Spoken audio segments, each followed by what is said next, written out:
Things aren't going well in America. I think everyone can just feel it. Like we're kind of at the end of an empire phase. To me, what symbolized it more than anything, even though it wasn't by itself a major event, was the gay guy in the Capitol having anal sex. He's making a movie in the Capitol. To me, that symbolized where we are as a country that was founded by Christians, really good people. And now we're in a late stage of an empire type of situation.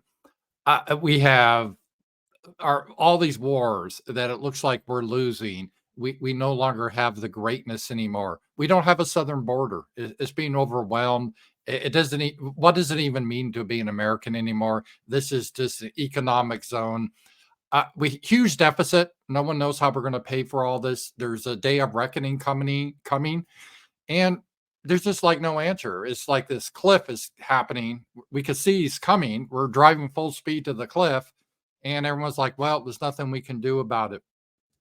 Cities, crime is out of control. It's just on and on and on that we see the crumbling. And now, just recently, Donald Trump being taken off the ballot because of insurrection. Ridiculous, ridiculous. We're going into a banana republic phase. So there's been a lot of talk, and not just in extreme circles, you radicals, about a national divorce or another civil war. And people are talking about it not as a bad thing, like something has to be done. And this has become so mainstream. There is a movie coming out next year called Civil War 2024. And the blurb is, in the near future, a team of journalists travel across the United States during a rapidly escalating civil war that has engulfed the entire nation. And I saw a trailer. You can watch the trailer, and it says that 19 states secede from the Union, something called the Western Forces, and they fight against like Washington D.C. I don't know. I'm sure it'll have the wrong message. I would be rooting for the Western Forces. Anyone against Washington D.C., I'm on that side. That's no question. So I'm sure the movie though won't share my politics. But it's interesting how such a movie could even be made. That people are discussing this in a serious manner. People, I think, can feel things are breaking apart. But the problem is how would this really work? And I don't have the answer. There's a couple of different models, but let's talk about a Civil War model. And we basically have already had two civil wars in the United States.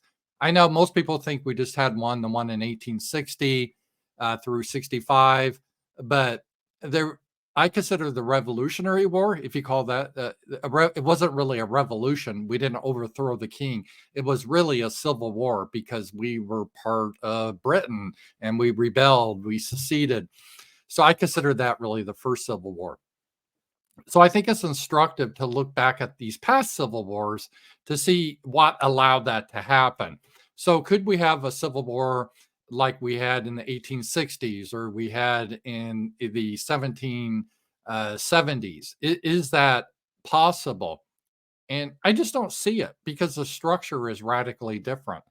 And it's sort of complex, but just to kind of boil it down, what we call the American Civil War or the war between the states, as it was called, which I think is more descriptive. It really was a war between the states where states prior to our American Civil War, they had almost all the power. The federal government had very little power. And so states, they had their own militias and people because of technology wasn't as what we have today with transportation. Typically, people were born in the state, lived in the state, and died in the state. They had their families there. They had roots in the state. And they would think of themselves first as being a person from the state, then an American. And Robert E. Lee was that way. He considered himself first a Virginian, not an American. That's why he sided with the Confederacy, because his state, Virginia, went with the Confederacy, and he went to West Point. He was an American officer, but he said, "Well, my loyalty is to Virginia, my state." we don't really have that anymore. People just hop around all different states. I mean, like myself, I've lived in Colorado. I was born in Illinois. I've lived in Colorado. I've lived in Michigan. I've lived in Oklahoma. Now I'm in Arkansas. And I don't think I'm that unusual. A lot of people have moved around. So, really, what is your state? And states now don't have the power that they used to have. It's not like there's an Arkansas militia that Sarah Huckabee could call out to fight the federal government. It's just not plausible that would ever happen. So take the reddest state, the most state that hates Washington the most. There's just no way. There's just no political will to try to somehow form an army to fight Washington. And it sounds like this is what they were talking about in this movie coming out, Civil War 2024, about the states get together called the Western, what do they call it? The Western Front or something like that. Western forces are getting together 19 states to fight Washington. I just don't see how that would come together in any sort of way based on how the country is structured at this point. And the other issue is it's not really we like to say red states and blue states, red states Republican, blue states Democrat. Like California, they're a bunch of stupid liberals, but here in Arkansas we're red, we're traditional American values. Well, not really. I mean, yeah, but it depends what part of the state. And I would argue that I'm in rural Arkansas. I have probably more in common with someone that lives in rural California than I do with someone that lives in Fayetteville, Arkansas, which is a liberal city. So it's not really based on states. It's almost, if you want to do the divide, is between the cities and the rural areas. So yeah, you could say California is a blue state and Arkansas is a red state, but it's not like how all the people are. And you see that especially like in the South, because the South still has a huge black population, but they're pretty much red states. It's not because the blacks vote Republican. They don't. They almost all vote Democrat.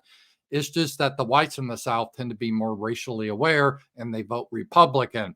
But this idea, like all of a sudden the South will rise up and somehow take on Washington with armies, just seems ridiculous. I don't see how that would happen. So I'm not sure how the mechanics would work where we would have a war between the states. And if you go back to the first Civil War, what we call the Revolutionary War, it was kind of a similar situation. You had the colonies, and the colonies, they had their own militia, and they were far away from Britain. And remember, this was in 1770s when the ocean and the transportation was slow. So it wasn't that easy to move across the ocean. I mean, it was done, but you pretty much were on your own here in America. And the colonies started to have their own militias and they had their own governments and they became separate from Britain. They were a different people and we developed our own elite. And the war against Britain was mostly because you had some of the elite, like George Washington. He wasn't just like some little farmer. He was powerful in Virginia, the most powerful state back then. And John Adams was really influential in Massachusetts. So you had a lot of the elite that were fighting the elite in Britain for various reasons. And so they were able to raise an army here in the States against Britain. And we would have lost that war. We pretty much lost every battle of the war. But then at the end, because of France, France got in and sort of saved the day. And Britain, they were more concerned about France anyway than messing with us. Plus, there was some politics in Britain, the Whigs. They didn't really want to fight the war with the colonies. So everything just came together perfect. So we got our independence. But it wasn't like we like to think of the movie The Patriot, just some humble farmer man gets pissed off about the British and he picks up his rifle and it spreads across the nation and we drive the British out. Well, that's a nice romantic theory, but it's just not what happened. We had a lot of powerful people in the United States that were elite. They had a lot of political connections. They were the ones who were able to raise a militia. Same with the Confederacy. It wasn't like a bunch of people in the South all of a sudden got together. It was their leaders. It was like Jefferson Davis, Robert E. Lee, that were well educated. They were pretty famous. They served in the United States Army. They had a division. And so, because of that, there could be a traditional civil war between armies. Now, you can say, okay, but it's not going to be that type of civil war. It's going to be like a guerrilla civil war. But how does that work? Because pretty soon it just becomes like a terrorist organization. Yeah, you could get together with some of your friends, maybe underground, and shoot some people you think are the enemy. But is that really going to change the government? I don't think so. I remember there was a group, it's like a white nationalist group or something in the 80s called The Order, Jay Matthews and David Lane. I didn't know much about this, but their idea, we'll start this group and we will overthrow the establishment. And they robbed some banks and they killed some people, but they were all destroyed. It didn't make any changes. And I don't know of any example where just a grassroots effort, somehow everyone gets together and bands together and overthrows the system. I just don't know any examples of that. Maybe it has. And this is something I'm going to study throughout the world, but I don't think it's happened in America. The other model, which could actually be more likely, is what happened in Rome, and it happened in France, and it happened in Germany, which I call the Great Leader, where it isn't so much a traditional civil war. Like Julius Caesar, there was a civil war, but it was between generals. It was a different system. The soldiers, they had their loyalty to the general, not to Rome. And so the generals fought, and then the republic ended, and Caesar became the emperor, Julius Caesar. But again, it wasn't from the bottom up. He was a very powerful general, and he was able to radically change the system. Napoleon, that happened after the French Revolution. You had the Reign of Terror, but he didn't come out of nowhere. He was in the army or in artillery. He became a general. He was powerful, and he got some into the politics, and he took control of France. Hitler, you could say the same way. It wasn't like the National Socialist Nazis. They had like terror cells where they took over by terrorism. No, I mean, they just put out their message and they won an election. People liked the message and they were democratically elected. But those were strong men that really reshaped the nation. And again, that could be more of a realistic thing that would happen. And I think that's why they're scared of Trump. Not that I think he would do it, but a lot of people would support a strong man coming into the United States and saying, hey, this is what's happening now. We can't have anymore. We need someone to really clear house.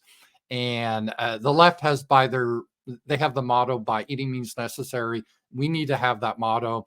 And we got to clear house.